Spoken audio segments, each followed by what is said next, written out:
Hello good afternoon everyone. हम लोग net commerce के HRM subject HRM and business management हो चुका है जो अब उसके बारे में डिस्कस कर रहे थे, डिटेल एक्सप्लेनेशन कर रहे थे जो हमारा नेट कॉमर्स पेपर है उसके लिए। तो हम लोग कुछ टॉपिक्स कर चुके हैं डिटेल में और अब हम बात कर रहे हैं organisational structure, formal and informal organisations and span of control की, जिसमें हम स्पैन ऑफ कंट्रोल को भी डिस्कस कर चुके हैं। फॉर्मल एंड इनफॉर्मल ऑर्गेनाइजेशन का कुछ पार्ट हमारा रह गया था, वो हम लोग अब डिस्कस करेंगे उसके बारे में। तो मैं एक बार शुरू से रिकैप दे देती हूँ टॉपिक का। देखो, ऑर्गेनाइजेशनल स्ट्रक्चर के बारे में हमने बात करी थी कि ऑर्गेनाइजेशनल स्ट्रक्चर क्या होता है, कि किस तरीके से it defines how activities such as task allocation है, कोऑर्डिनेशन है और सुपरविजन है, how these are directed towards achievement of organisational aim. मतलब किस तरीके से हम अपने टास्क को एलोकेट करते हैं, कोऑर्डिनेशन करते हैं और सुपरवाइज करते हैं ताकि ऑर्गेनाइजेशन के एम्स को अचीव किया जा सके, जिसे हम इंडिविजुअल जो हमारे यहाँ पे एम्प्लॉयज़ काम करते हैं उनके एम्स के साथ अटैच करते हैं, या किसी तरीके से ऐसे ही लोगों को ढूंढते हैं जिनका मतलब कि ऑर्गेनाइजेशन का एम और उनका एम मैच होता है। कुछ इस तरीके का हम लोग करते हैं जिससे हम अपनी ऑर्गेनाइजेशन के एम को भी कंप्लीट कर सकें और इंडिविजुअल एम्प्लॉय भी अपने एम्स को अचीव कर सके, क्योंकि ऐसा होने पर बेटर प्रोडक्टिविटी और बेटर रिजल्ट्स गेन होने में मदद मिलती है।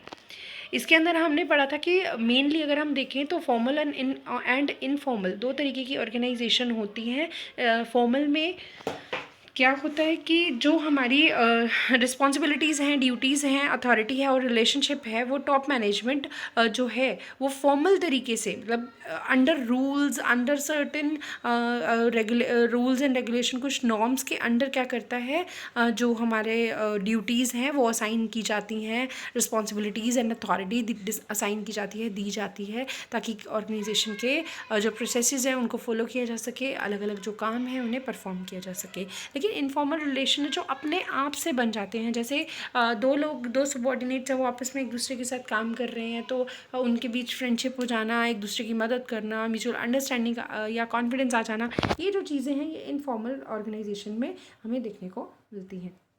इसके अलावा कुछ और टाइप्स हैं, जैसे कि लाइन ऑर्गेनाइजेशनल स्ट्रक्चर, स्टाफ और functional authorities, line and staff, divisional, project, matrix और हाइब्रिड। कई जगह पे मैट्रिक्स एंड हाइब्रिड को हम लोग सेम ही मानकर चलते हैं, पर फिर भी हम इन सभी पॉइंट्स के बारे में थोड़ा थोड़ा डिस्कस कर लेते हैं। सबसे पहला है लाइन ऑर्गेनाइजेशनल स्ट्रक्चर। देखो, जैसा कि नीचे दिखाया हुआ है, अगर हम जब भी हम लाइन ऑर्गेनाइजेशन की बात करते हैं तो जो हर डिपार्टमेंट है इसमें वो जनरली एक कंप्लीट सेल्फ कंटेन्ड यूनिट की तरह काम करता है। जैसे मैनेजर है, तो अगर प्रोडक्शन का मैनेजर है या मार्केटिंग का है, उनके अंडर जो बंदे काम कर रहे हैं ये फुल सेल्फ कंटेन्ड यूनिट का रोल प्ले करते हैं। ठीक है, तो ये क्या कर रहे हैं, लाइन ऑर्गेनाइजेशनल स्ट्रक्चर का ये पार्ट है। इसमें क्या होती है, जो अथॉरिटी है हमारी वो टॉप टू बॉटम, नीचे की तरफ फ्लो होती है वर्टिकली। ये क्लियरली इसमें हमारी जो अथॉरिटी है, रिस्पॉन्सिबिलिटी है, अकाउंटेबिलिटी है, वो बिल्कुल क्लियरली डिफाइंड होती है और इसमें फुल फ्रीडम होती है कंट्रोल करने की। जो इनके हेड होते हैं उनको अपना डिपार्टमेंट कंट्रोल करने की पूरी अथॉरिटी होती है। इसे मिलिट्री ऑर्गेनाइजेशन भी कहा जाता है, हमने पहले भी ये बात डिस्कस करी थी।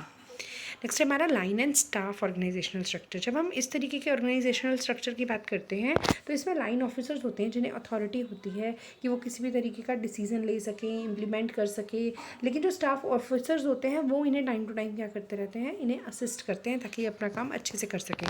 तो जो फंक्शन है स्टाफ ऑफिसर्स का, वो क्या होता है, जनरली यहाँ पे एडवाइस करने का होता है, लेकिन जो मेन और प्रॉपर डिसीजंस लेने का काम होता है वो अथॉरिटेटिव बंदों के पास ही होता है। जैसे मार्केटिंग मैनेजर है तो यहाँ पे उसी के हाथ में अथॉरिटी है, फुल अथॉरिटी उन्हीं के पास है। लेकिन जो नीचे का स्टाफ है, जो हमारा लाइन ऑफिसर्स हैं, वो क्या कर सकते हैं, वो इन्हें हेल्प कर सकते हैं, एडवाइस कर सकते हैं।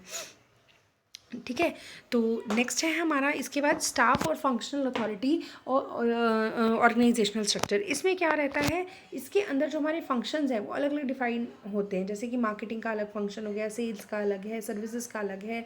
तो ये क्या होता है, इसमें स्पेशलिस्ट अपॉइंट किया जाता है। जैसे मार्केटिंग में मार्केटिंग मैनेजर को अपॉइंट किया गया, सेल्स में सेल्स मैनेजर को अपॉइंट किया गया, सर्विसेज में जो अच्छा है उसमें सर्विस मैनेजर होगा। तो टॉप पोजीशंस किस तरीके से दी जाती है, जो स्पेशलिस्ट है, जो उसमें एक्सपर्ट है, उसके हिसाब से उसे जो उसका फंक्शन है उसके हिसाब से उन्हें काम दिया जाता है।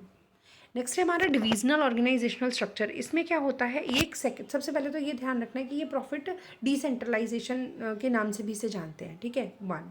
दूसरा, इंडिया में डिविजनल ऑर्गेनाइजेशनल स्ट्रक्चर देखने को बहुत मिलता है, क्योंकि इंडिया में ज़्यादातर क्या चीज़ देखने को मिलती है कि अनरिलेटेड गुड्स जो है, मतलब अनरिलेटेड बिजनेसेस जो हैं हमारे, वो बहुत ज़्यादा देखने को मिलते हैं। और अगर हम उसमें बात करें तो दूसरे जो दूसरे जो स्ट्रक्चर्स हैं ऑर्गेनाइजेशनल स्ट्रक्चर, वो बेस्ट फिट नहीं रहते जितना कि डिविजनल। अगर हम फंक्शनल की बात करें तो फंक्शनल उतना बेस्ट फिट नहीं है, उतना सुटेबल नहीं रहता जितना divisional organisational structure best fit रहता है जब हम इंडिया के बिजनेसेस की बात करते हैं, अनरिलेटेड बिजनेसेस की।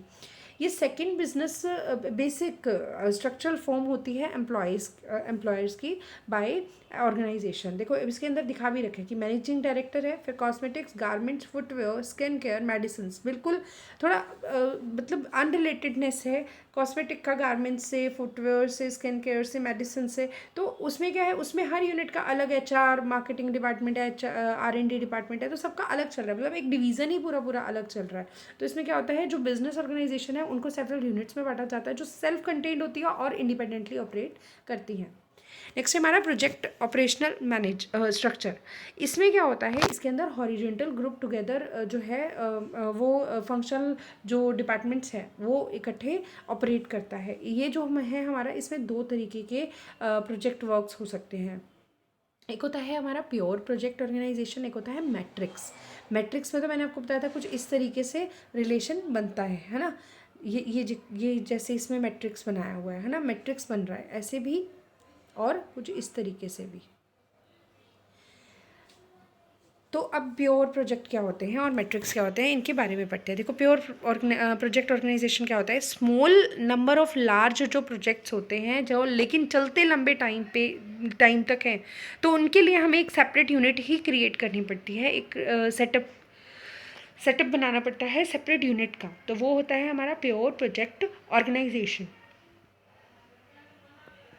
लेकिन जब बात करते हैं मैट्रिक्स ऑर्गेनाइजेशन की, तो वो किस लिए सुटेबल होती है, वो ज़्यादातर उन बिजनेसेस के लिए सुटेबल मानी जाती है जिसमें लार्ज नंबर ऑफ प्रोजेक्ट्स लेकिन स्मॉलर प्रोजेक्ट्स, बहुत सारे छोटे बहुत सारे प्रोजेक्ट्स होते हैं, बहुत सारी एक्टिविटीज़ होती हैं, लेकिन उसके लिए हम क्या करते हैं, अलग से डिपार्टमेंट सेटअप नहीं करते, बल्कि टेम्परेरी डिपार्टमेंट्स बनाते हैं और वो टेम्परेरी डिपार्टमेंट्स हमारे वर्क को अकम्प्लिश करते हैं। जैसे यहाँ पे देखो, अलग अलग प्रोजेक्ट के लिए अलग अलग प्रोजेक्ट मैनेजर है और उसके नीचे एक अलग से स्टाफ काम कर रहा है, ठीक है, यहाँ पे, ठीक है। तो ये होता है हमारा प्रोजेक्ट ऑर्गेनाइजेशनल स्ट्रक्चर। नेक्स्ट है हमारा मैट्रिक्स। देखो जब हम बात करते हैं मैट्रिक्स ऑर्गेनाइजेशनल स्ट्रक्चर की, तो ये क्या करता है, ये वायलेट करता है यूनिटी ऑफ कमांड प्रिंसिपल को। क्यों? क्योंकि यहाँ पे आपका कोई यूनिटी ऑफ कमांड फॉलो नहीं हो रहा है। ये प्योर प्रोजेक्ट और फंक्शनल प्रोजेक्ट जो हमारा है, जब हम उन दोनों को मिलाते हैं तो जाकर हमारा मैट्रिक्स ऑर्गेनाइजेशन बनता है। ये एक 2D स्ट्रक्चर है जो क्या करता है, 2D ऑफ अथॉरिटी, मतलब it is the realisation of 2 dimensional structures which emanates directly from 2 dimensional of authority.